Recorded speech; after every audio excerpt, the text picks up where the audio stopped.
हुए लक्ष्य की तरफ अग्रसर है। यही समय होता है जब भारत का संविधान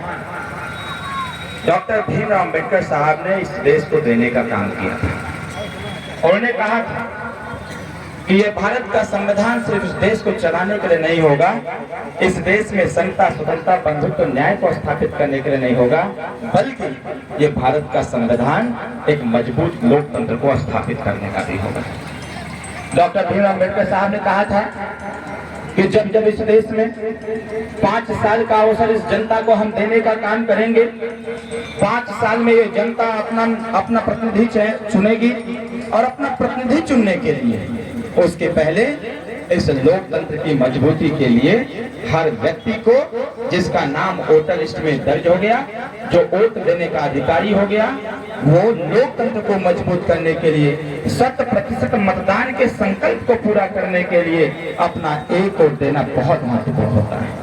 हम अगर देखें तो लगातार 1950 में संविधान लागू हुआ,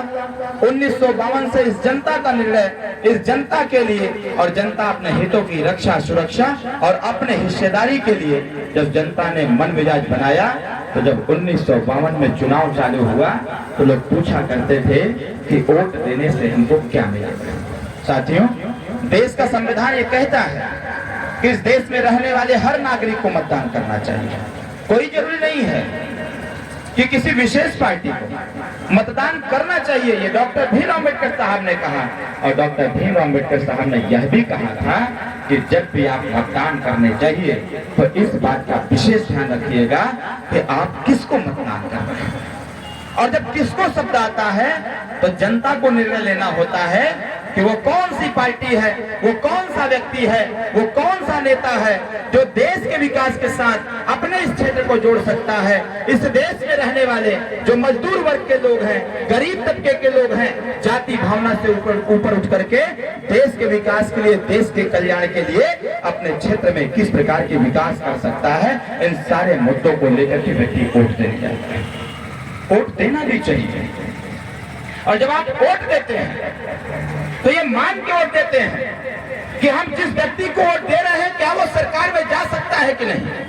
जब आप वोट देते हैं तो ये सोचते हैं कि हम जिस व्यक्ति को वोट दे रहे हैं क्या 5 साल हमारा काम कर सकता है कि नहीं। आप ये भी सोचते हैं कि हम जिस व्यक्ति को वोट कर रहे हैं क्या वो हमारे हिस्सेदारी की लड़ाई लड़ सकता है कि नहीं। आप जब वोट देते हैं तो यह भी सोचते हैं कि जब हम अपना वोट देंगे, जिस प्रत्याशी को वोट देंगे, वो प्रत्याशी किसी थाने पर, किसी तहसील पर, किसी एसपी से, किसी डीएम से, किसी अधिकारी से, किसी मंत्री से बात कर सकता है कि नहीं। साथियों, इसका आकलन करने का अधिकार अगर किसी ने दिया तो हमारे भारत के संविधान ने देने का कार्य किया है।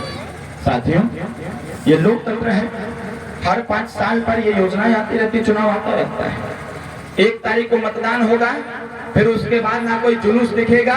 ना कोई नेता दिखेगा, ना कोई निर्दल प्रत्याशी दिखेगा और ना कोई पार्टी का हारा हुआ प्रत्याशी दिखेगा। अगर दिखेगा तो उसी सत्ता में बैठे हुए जो सरकारें होंगी उस सरकार की नुमाइंदगी करने वाले कार्यकर्ता दिखेंगे और वो कार्यकर्ता उस स्तर तक उतर के काम करेंगे कि जिन लोगों से वोट लेने का काम किया है, इस विश्वास पर वोट लेने का काम किया है कि जब आपके ऊपर कोई विपत आएगी, जब आपके ऊपर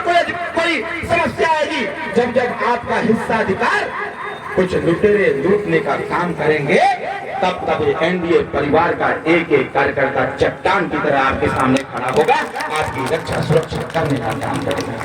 विगत 10 सालों से